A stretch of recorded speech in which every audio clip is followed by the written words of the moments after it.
أشهد أن لا إله إلا الله وحده لا شريك له وأشهد أن محمدا عبده ورسوله أما بعد فأعوذ بالله من الشيطان الرجيم بسم الله الرحمن الرحيم الحمد لله رب العالمين الرحمن الرحيم مالك يوم الدين إياك نعبد وإياك نستعين اهدنا الصراط المستقيم صراط الذين أنعمت عليهم غير المغضوب عليهم ولا الضالين.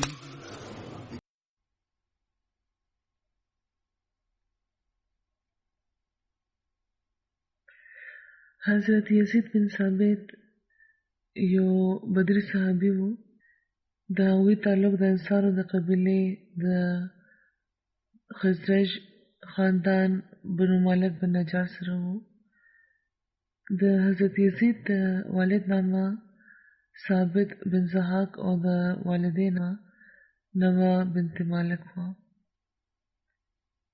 حضرت یزید د حضرت زید بن ثابت مشر ورور وو او حضرت یزید بن ثابت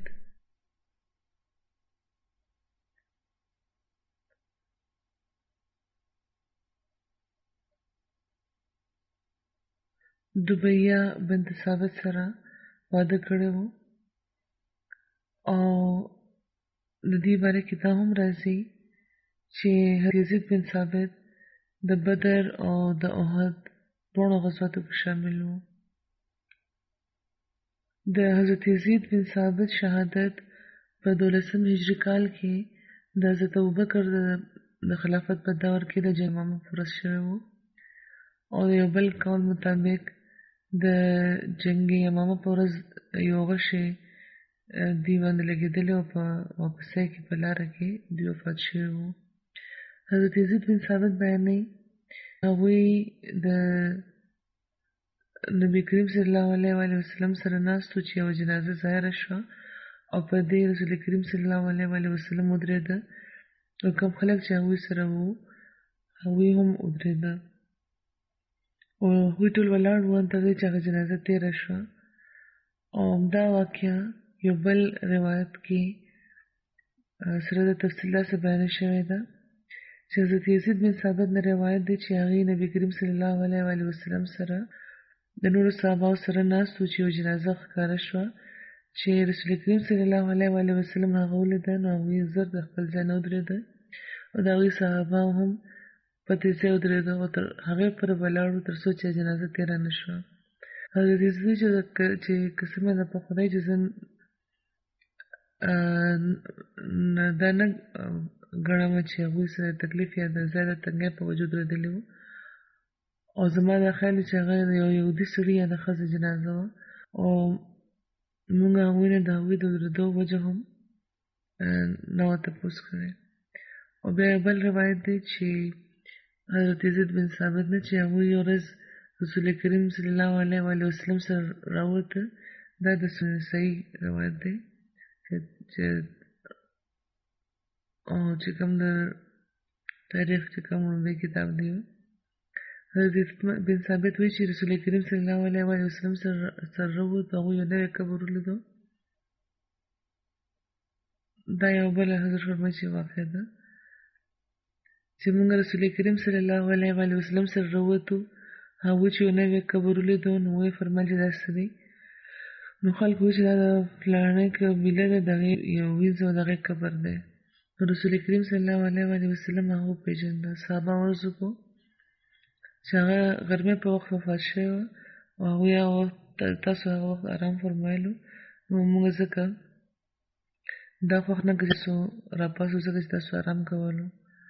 په دې رسول کریم صلی الله علیه وسلم ودرېده او هغوی د ځان پسې د خلکو صفونه او هغې باندې څلور تکبیرونه وویل، یعنې هغوی د قبر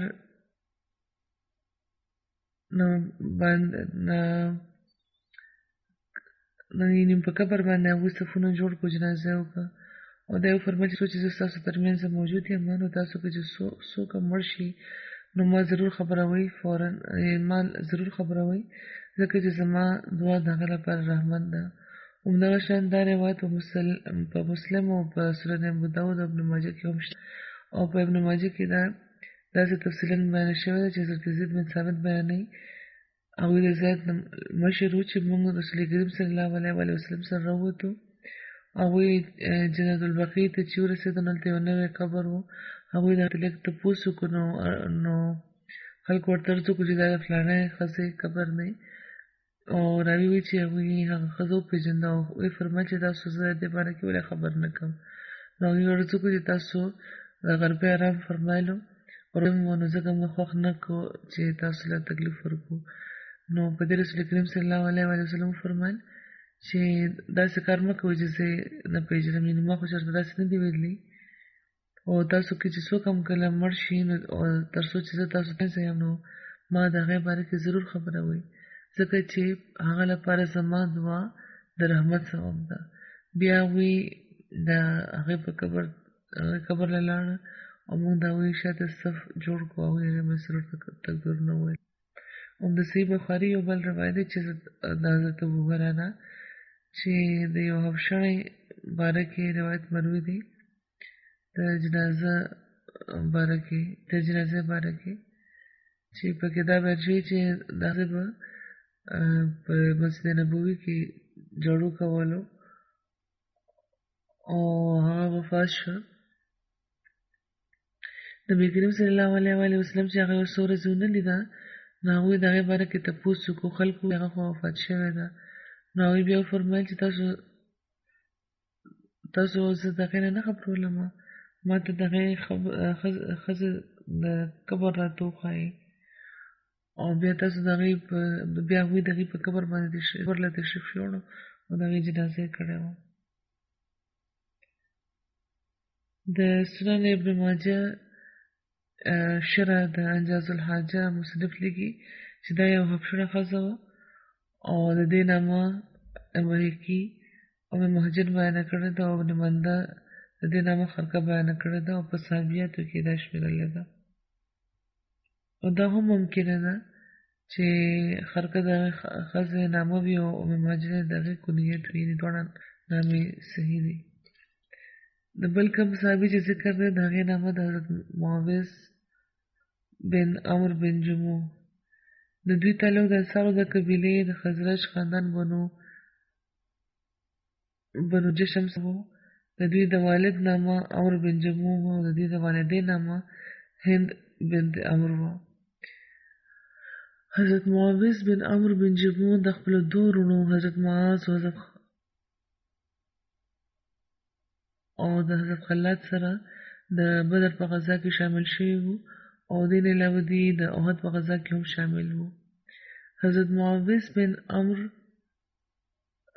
پلار او عمرو بن جموح هغه دي چې زامنو د هغوی د خپې د تکلیف په وجه خپه ګوډه وه د بدر کې شاملېدو ته نو پرېښي. حضور فرمایي چې دې ذکر ما مخکې یو ځل په خطبه کې کړی دی او په اختصار اوس ویم چې کله چې د احد موقع راغلی وه نو حضرت عمرو بن جموح خپل زامنو ته ویلي چې د بدر په موقع تاسو زه نه وم پرېښی جنګ ته، خو اوس به زه ضرور ځم. د احد په جنګ کې تاسو ما نشئ ودرولی او زامنو ورته ډېر وویل چې ستاسو خپه ټیک نه ده، تاسو باندې جنګ لازم نه دی، فرض نه دی. داسې حالاتو کې خو حضرت عمرو بن جموح ونه منله. هغوی د رسول کریم صلی الله علیه وسلم په خدمت کې حاضر شو او عرض وکړو چې یا رسول الله زما زامن زما د خپې د تکلیف په وجه ما د جنګ کې د شاملېدو نه منع کوي لګیا دي، خو زه سره په جهاد کې شاملېدل غواړم. رسول الله صلی الله علیه و آله وسلم هم دا فرمایل چې تر څو چې ستا تعلق دی نو خدای پاک ته معذوره ګرځولې او په دغه وجه په تا جهاد فرض نه دی. خو بهرحال له هغوی د هغې جوش ولیدو نو اجازه ته ورله ورکړو. حضرت عمرو بن جموح خپل د جنګ ساز سامان راواغوستو او دا یې ویلي روان شو چې یا خدایه ما له شهادت راکړه او ما ناکام نامراده د خپل د اهل او عیال طرف ته واپس نه کړي. او بیا حقیقتا د هغوی دا خواهش پوره شو او هغوی د احد په میدان کې شهید شو. د هغوی د شهادت نه پس د هغوی اهلیه حضرت هند هغوی او خپل ورور عبدالله بن عمرو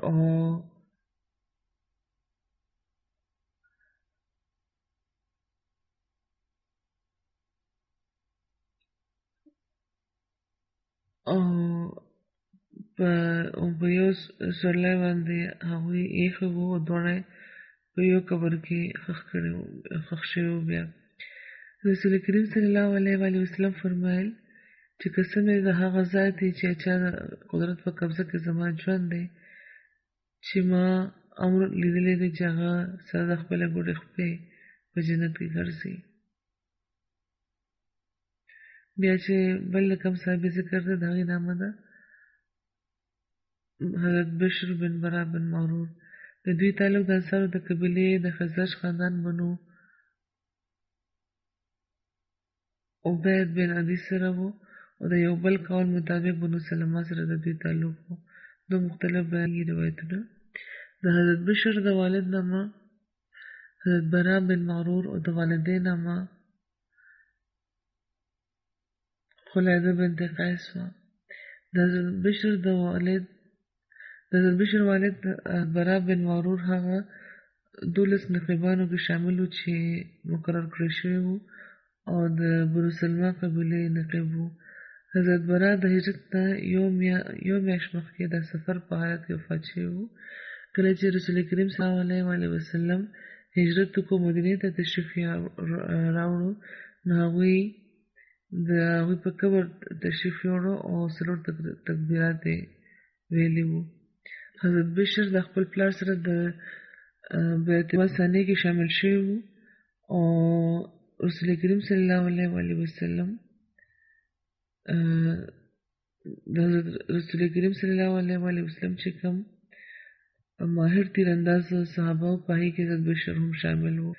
رسول کریم صلی الله علیه و آله وسلم حضرت بشر او حضرت واقد بن عبدالله چې د مکې نه د مدینې طرف هجرت کړی وو د هغوی ترمنځ د مواخات لوز قایم کړی وو. حضرت بشر د بدر او خندق حدیبیه او د خبر په غزواتو کې رسول کریم صلی الله علیه و آله وسلم سره شریک وو. عبدالرحمن بن عبدالله روایت کوي چې رسول کریم صلی الله علیه و آله وسلم فرمایلی وو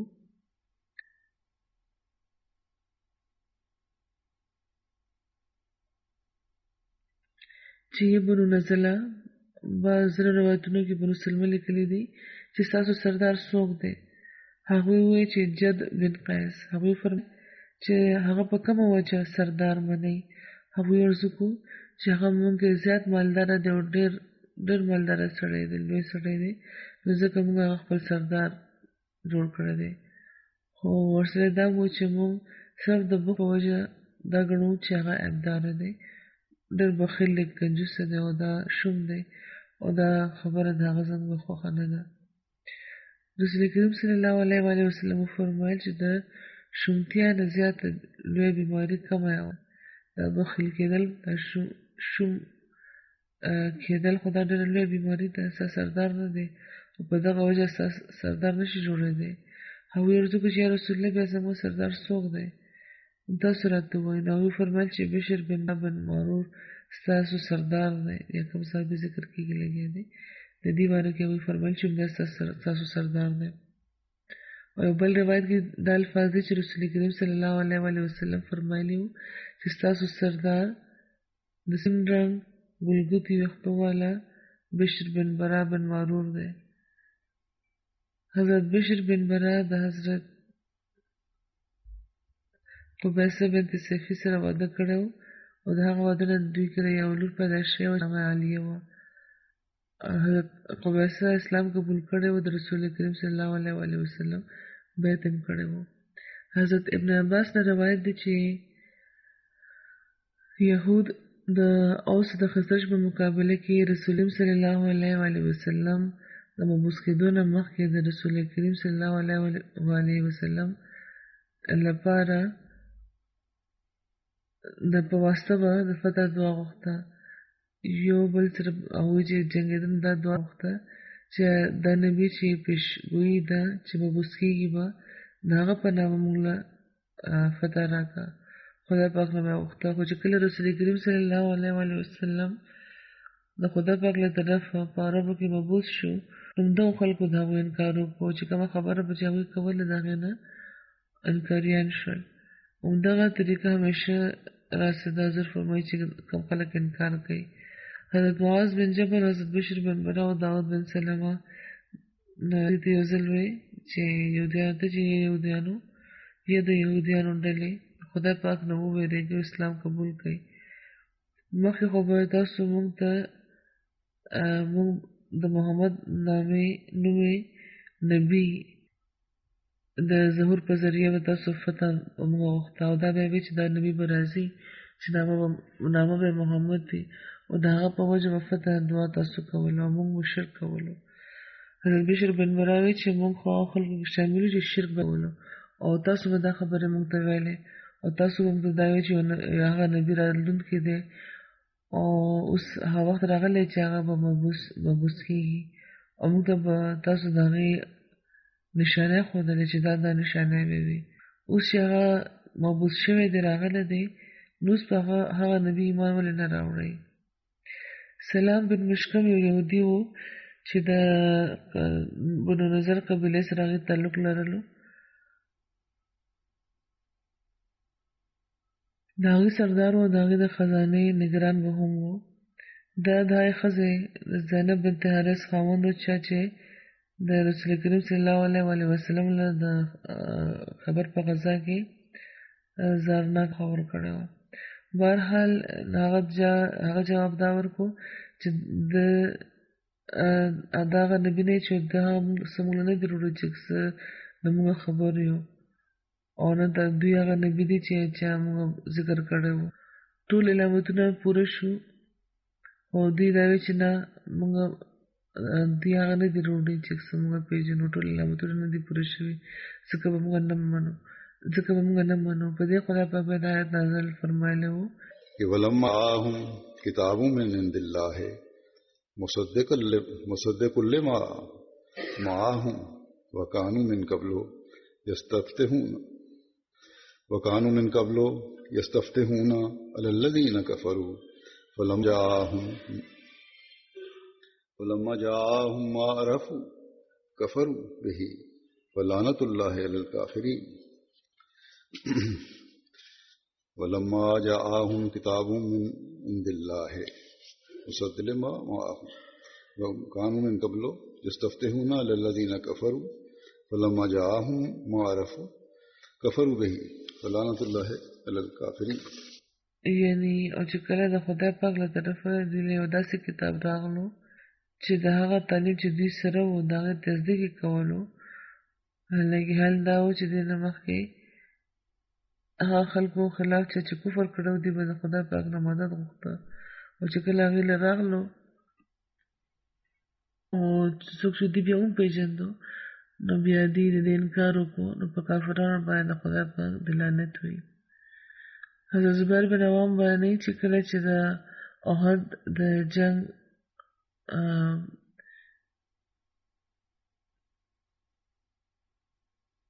رخ بدل شو، نو ما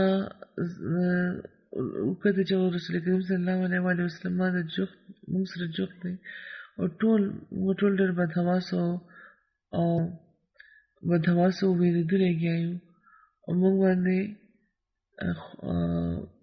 خوب نازل کړی شو، او داسې حال چې داسې لګېده لکه موږ د خوب په حال کې یو، او موږ باندې یو تن نه و چې د خوب د لاسه زنه سینې سره نه لګېدلې، سرونه لاندې شوي وو. کیسه مې د خدای چې داسې ښکارېده لکه د موتی بن قشیر اواز په خوب کې امدا راته وایي چې که موږ ته د فیصلې اختیار وي نو موږ به چې همداسې نه وژله کېده. حضرت موتی بن قشیر انصاري صحابي و او د عقبه د بدر د احد په غزا کې شامل شوي وو. ما دا جمله د هغوی یاده کوه چې کله داسې د خوښه کمزېدلې وه. وایي د دغه موقع ودرېد خدای پاک دا آیت نازل فرمایلی و: ثم انزل علیکم من بعد الغم امنة نعاسا یرا طائفة منکم وطائفة قد اهمتهم انفسهم یظنون بالله غیر الحق ظن الجاہلیہ یقولون هل لنا من الامر من شیء قل ان الامر كله لله. چې بیا هغه په تاسو باندې د غم نه پس د تسکین بخښلو خاطره خوب نازل کو چې په یو تاسو کې یو ډلې باندې تاری وو او یو ډله داسې وه چې د خپل د ژوند په وجه هغوی فکرمند وو او هغوی د خدای پاک باره کې د جاهلیت د ګمانونو په شان ناحقه ګمانونه کول او دا وی چې په اهمو فیصلو کې زموږ هېڅ کار نشته. دوی ته تاسو وایي چې یقینا د فیصلې اختیار په مکمل طور د خدای دی. حضرت کعب بن عمرو انصاري بیانوي چې د احد د غزا په ورځ په یو موقع ما د خپل لقام 1400 کسانو سره وایي زه رسول کریم صلی الله علیه وسلم سره وم او هغه وخت موږ باندې خوب تاری و او د امن په تور یې ډېر سکون والا خوب و. د جنګ حالت و خو دا داسې خوب و چې موږ له سکون راکولو او یو تن هم داسې نه و چې چا د سینې نه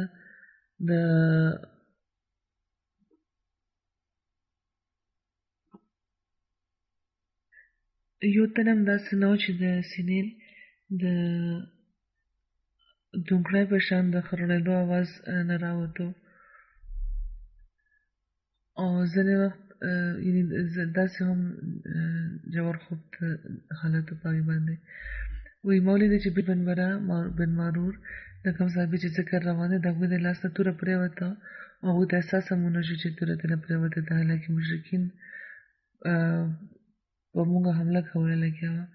حضور فرمایي چې کېدای شي دوی ته دا محسوس شوي چې پرېوتي چې هغه وخت داسې چې کوم د خوب حالت خو و خو چې کوم لاسونو کې د هغوی وسله وه نو هغه به په مضبوطۍ قایمه وه یا چې پرېوته به نو یوه جړکه به دوی ته ولګېده. خو بهرحال دلته چې کوم لفظ د نعاس دلته استعمال شوی دی د دې وضاحت په یو درس کې حضرت عبدالمسیح رابع ډېر په تفصیل فرمایلی و چې امنة نعاسا په مختلفو اړخونو نه چې د دې کومې ترجمې دي نو خلاصه د دې به دا جوړېږي معنی به دا وي چې د غم نه پس په تاسو داسې سکون نازل شو چې تاسو ورته خوب ویلی شئ یا داسې خوب په تاسو راغو چې د امن حامل و یا هغه امن تاسو درکو چې د خوب په شان لري یا خوب پکې شامل و.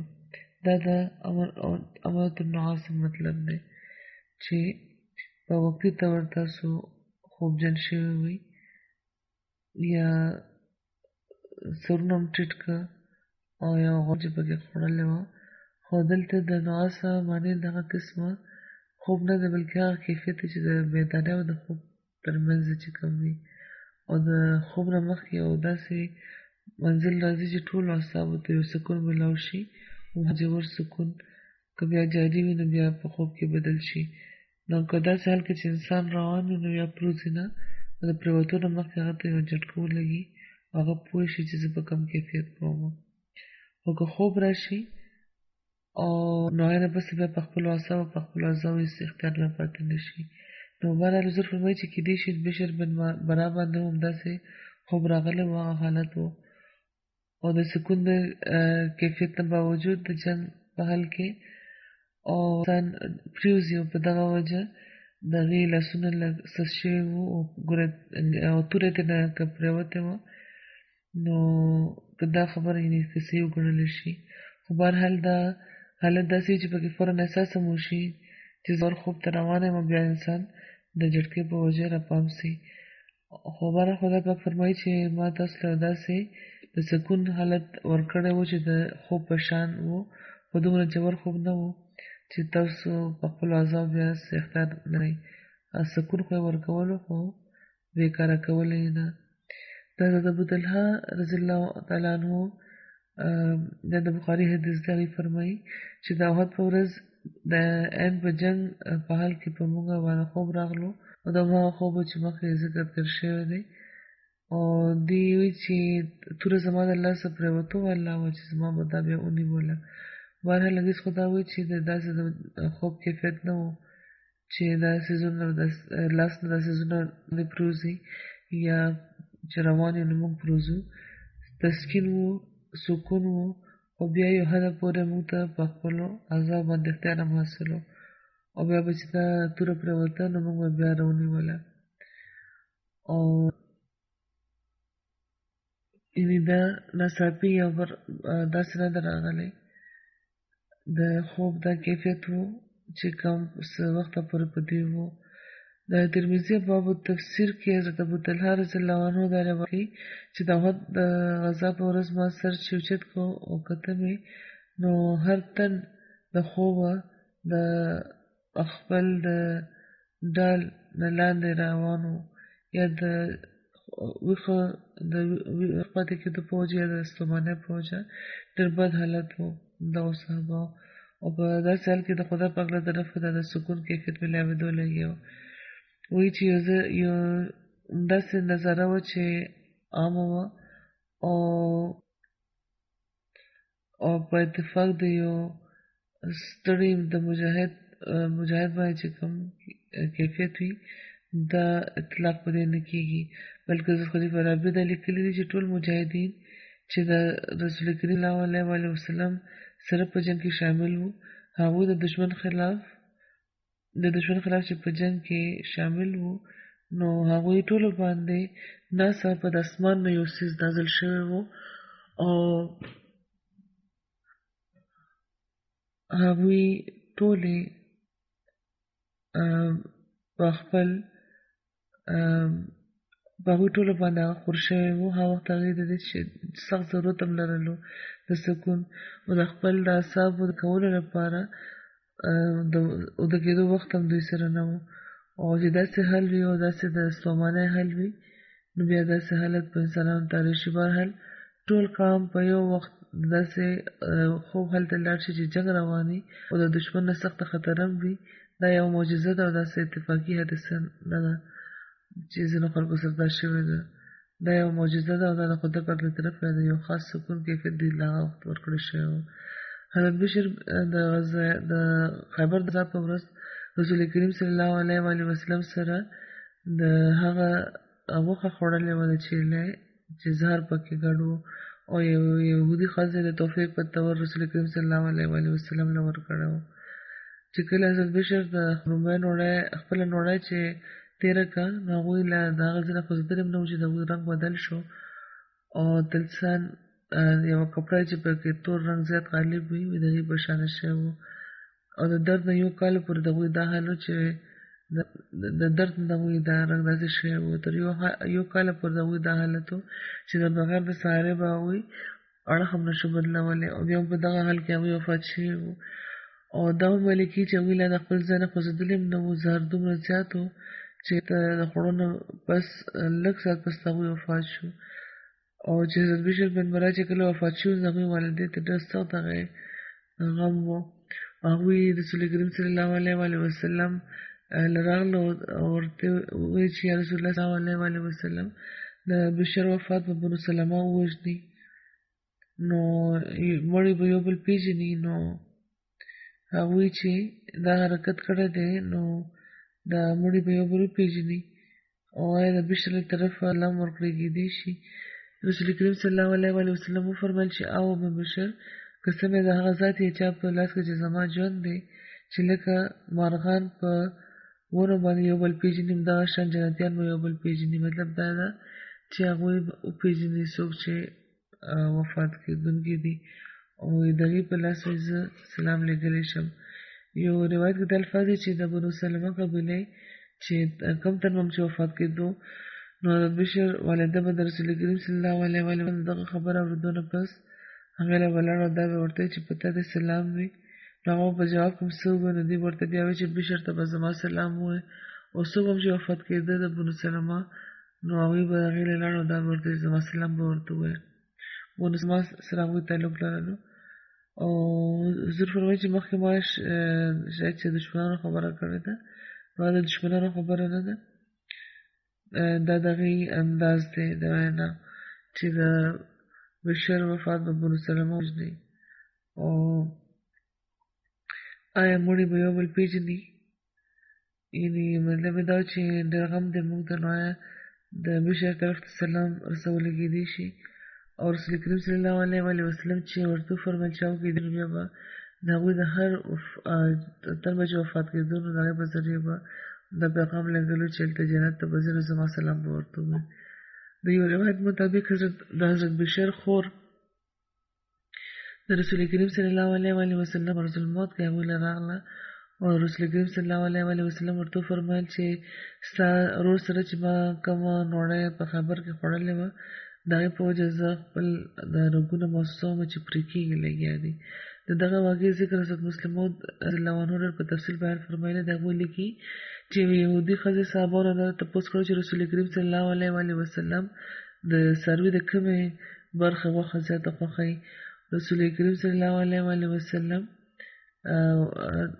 صحابه ورته وویل چې هغوی ته د دستي غوښه زیاته مرغوبه ده زیاته خوښه ده نو بیا هغې هغه چیلې حلال کو په کاڼو باندې هغه کباب جوړ کو او پکې ګوشت او پکې زهر په هغې غوښې کې هغوی یو چیلې هغې ښځې یو چیلې حلال کو په کاڼو د دې کباب جوړ کو په بیا په غوښې کې زهر ګډ کو او خصوصا د بازوانو چې چا باره کې ورته ویلي شوي چې د رسول کریم صلی الله علیه وسلم د دې غوښه زیاته خوښوي نو بیا وایي چې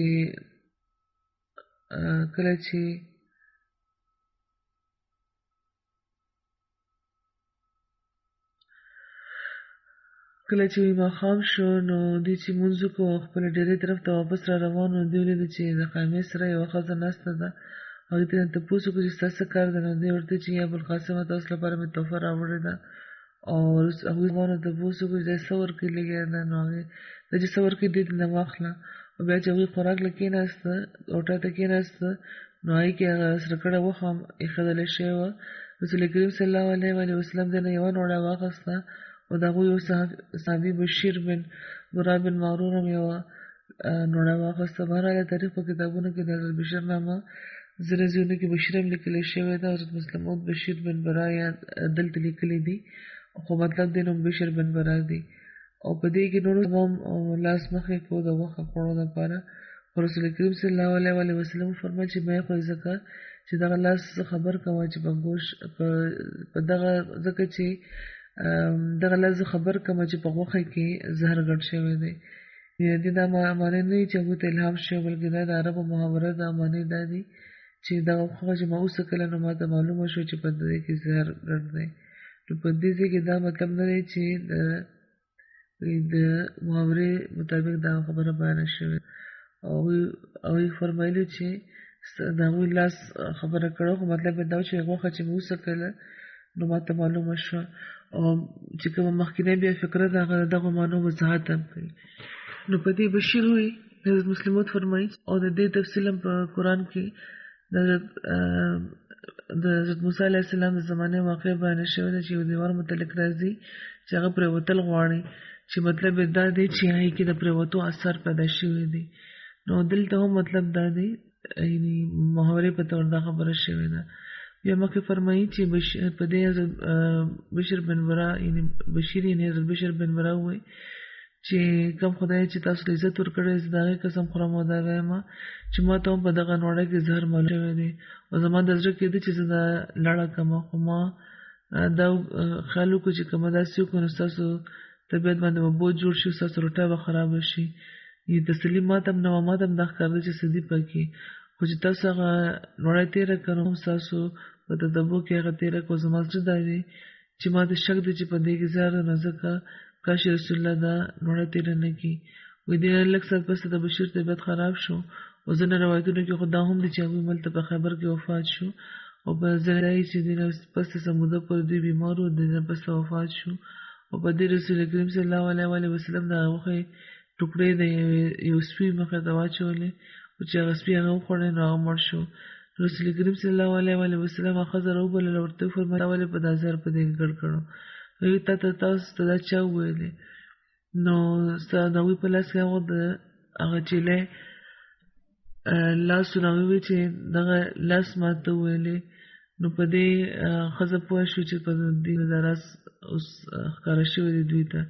نو هغې اقرار وکړو چې هغې پکې زهر ګډ کړی و، او هغوی ترې نه تپوس کړو چې په دغه دومره بد کار باندې ته څه څیز اماده کړی وې. نو هغې ورته جواب ورکړو چې زما قوم سره ستاسو جنګ شوی و، زما خپلوان کې وژلي شوي و، زما زړه کې دا خیال راغلی و چې زه به دې له زهر ورکړم، او که د دې دا ټول کار انساني کاروبار وي نو موږ ته به خلاصۍ میلاو شي، او که دا واقعي د خدای نبي وي نو خدای پاک به پخپله بچ کړي.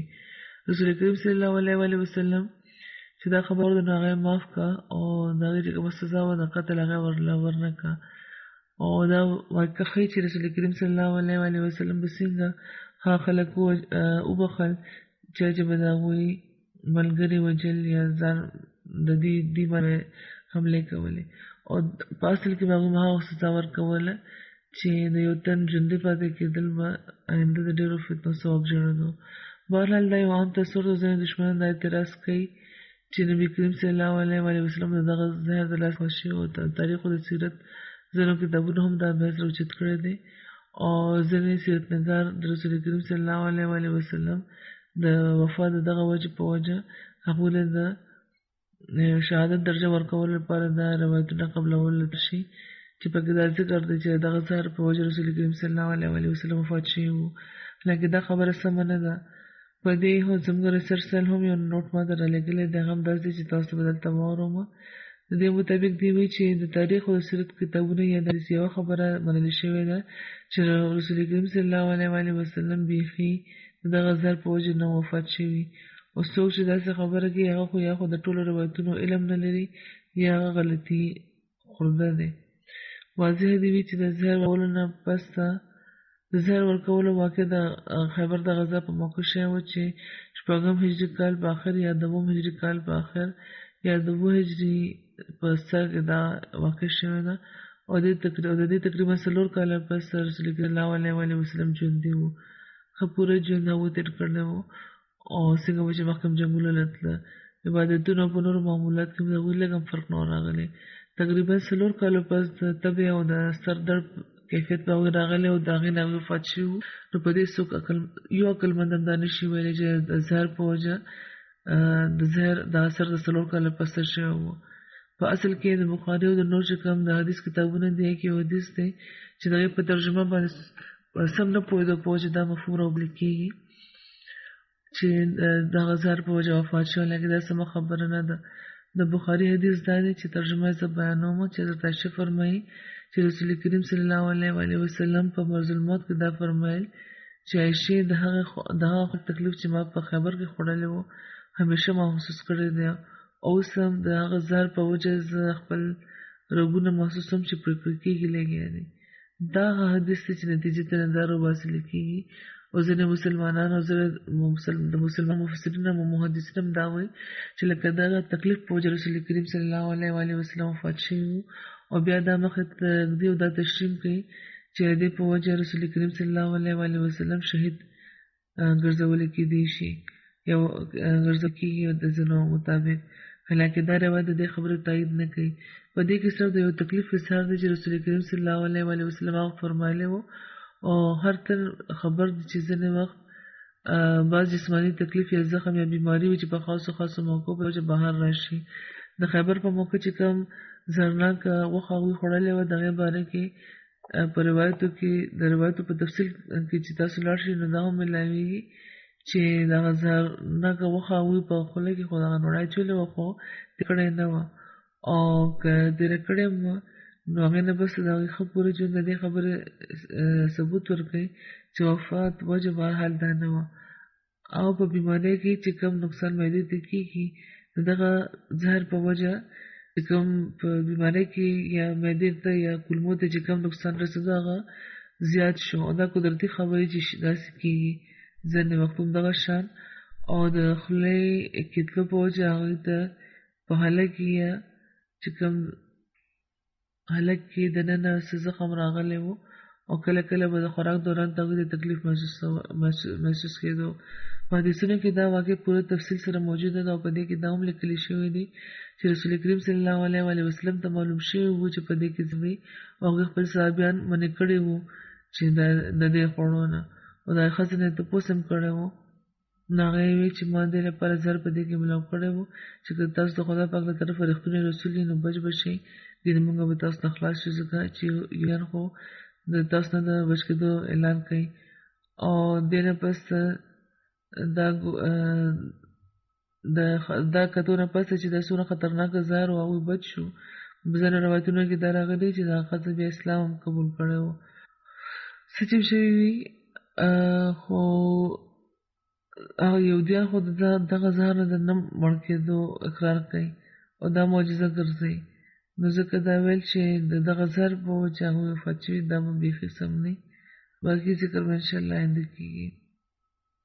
دا وخت د دوه مرحومینو ذکر کوم چې جنازې انشاءالله د جمعې د لمونځونو نه بس ته به کومه جنازه د غایبانه جنازې ده. لومړی جنازه د مکرم نصیر احمد صاحب ده چې د مکرم علي محمد صاحب راجنپور زوی و. دی په 20 نومبر کال 2019 د 33 کالو په عمر کې وفات شوی دی. ان لله و انا الیه راجعون. د دې په خاندان کې د احمدیت نفوذ د هغوی تر نیکه محمد الدین په ذریعه شوی و. دوی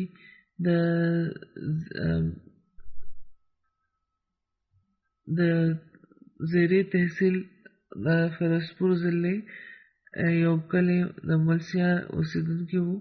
هغوی د خپل مکرم الهي بخش صاحب سره په کال 1907 کې د خط په ذریعه بیعت کړی و. بیا کال 1908 کې د قادیان په جلسه سالانه هغه وخت د حضرت مسیح اول دور و. د هغې په لاس ورته بیعت توفیق ملاو شوی و. دا مرحوم چې دی نصیر صاحب دوی په راجنپور کې دوی ته د نایب میرزالله نه علاوه نایب زعیم انصارالله د صدر جماعت په طور هم د خدمت توفیق ملاو شوی. 15 وخته د مونځ پابند و. ډېر په اهتمام به یې کولو. د دې مشکل خانداني نظام و او په کور کې څومره د دینونه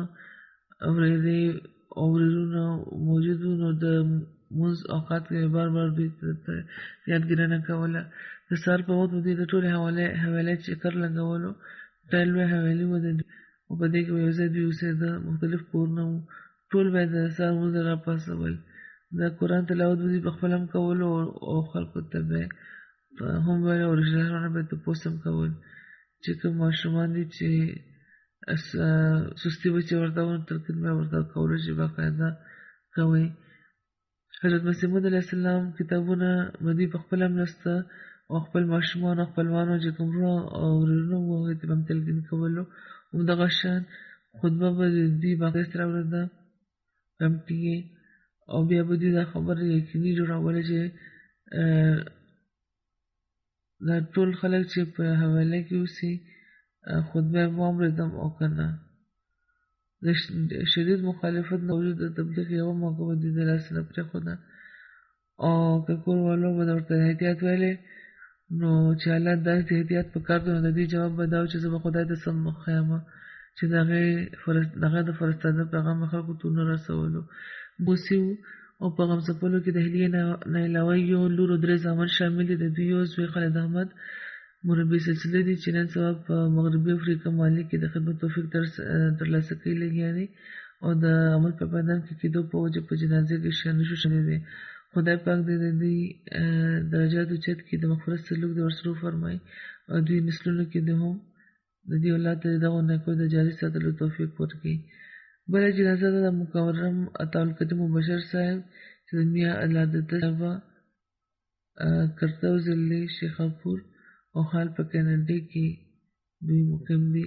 دوی په 14 نومبر د 15 کالو په عمر کې وفات شوی دی الله و نه الیه راجعون. د دې په خاندان کې حمد د ابو د پلار مکرم یا عادته صاحب په ذریعه راغلی و چې په کال 1940 کې د حضرت مسلم موعود رضی الله تعالی عنہ په لاس بیعت کړی او بیا احمدي کېدو نه پس هغوی ټول ژوند وقف و همیشه په تبلیغ کولو. ډېر خاندانونه دوی احمدیان کړي وو او ټول عمر یې وقف کړی و. او د وقف روح سره د جومات خدمت کړی دی.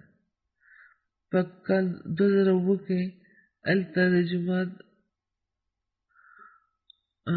د نه علاوه هم د مختلف جوماتي خدمتونه کول تر څو چې پاکستان کې لاهور کې او بیا 2007 کې چې دوی کینیډا ته کډه یوړه نو هلته هم د جومات سکرټریشات په طور د خدمت توفیق ترلاسه کولو. د پیپرو د بیمارۍ په وجه په مستقل طور د اکسیجن لګېدلی و او چې تر څو دوی له چتر کړي دي په ویلچیر باندې باقاعدګۍ سره مزد کوله راتله. د بیمارۍ ډېر په همت مقابله کړی چې هېڅ ګیله نه کوله. د جومات نظام سره او خلافت سره د اخلاص او وفا تعلق و، ډېر د مینې تعلق و، ډېر ذهین و، صاحب الرای و، صفات زړه لرلو او ښه سوچه انسان و. د هغوی د خاندان هر تن دا اظهار کوي چې ما سره ډېر ژور تعلق و.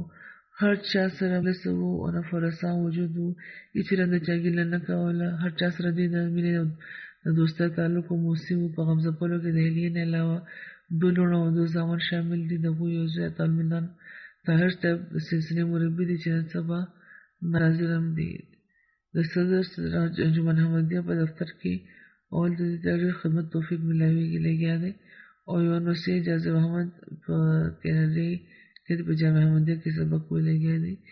دوی د جومات چکشار دی عبدالکریم قدسي د غیر مشهور ورو. خدای پاک د دوی سره د مغفرت او رحم سلوک وفرمایي. درجات د ورته اوچت کړي د دې الله ته د دې نسلونو ته د دې نیکو جاري ساتلو توفیق ورکړي.